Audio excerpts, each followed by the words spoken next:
Hi everyone, I'm Carolyn Sirett. I'm the Senior Conservator here at the Manitoba Museum, and I'm going to talk to you today a little about the maintenance and care preservation of the Nonsuch. The Conservation Department is essentially responsible for the long-term preservation of the ship, so we keep things in ship shape so that visitors can continue to come aboard and look after this great artifact that we have here.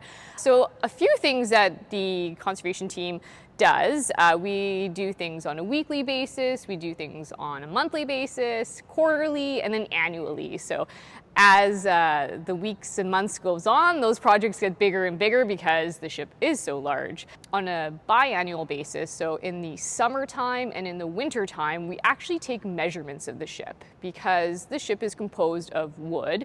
It can expand and contract in the seasons. So if there's a higher relative humidity, sometimes you'll see expansion, and when there's a lower relative humidity, it will contract. And we want to make sure that that expansion and contracting isn't happening so quickly to cause certain things to happen.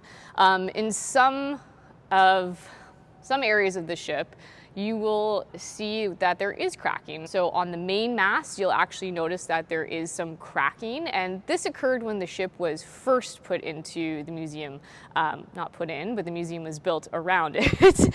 And that's because the ship was laid here during the winter, the building was built around it, and so there was that fluctuation. So in the main mast, there is cracking. We use something called taper gauges, and these taper gauges are slid into these cracks. We draw a line and then we measure them with calipers, and that dimensional shift allows us to track any changes over time. So this thickness we chart in these books, which are now digital, but these are the original books that have been used since the early 1980s. We use all these measurements. Conservators tend to take lots of detailed drawings of things because, again, we want to make sure that the ship is preserved and that we are tracking it over a long period. And then we always write the measurements, and on our computer we actually have graphs. So you can see that, like these are all in millimeters as well, so it hasn't really changed that much over time. But in total, there's about 150 taper gauges that we have to do.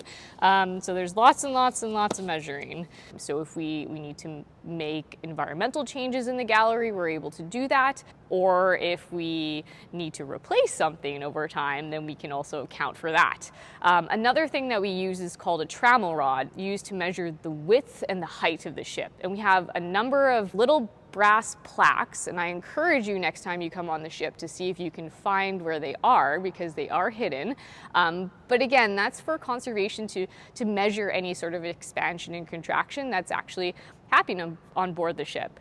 So I encourage you to look for those. I encourage you not to touch the ropes because, again, it helps with preservation.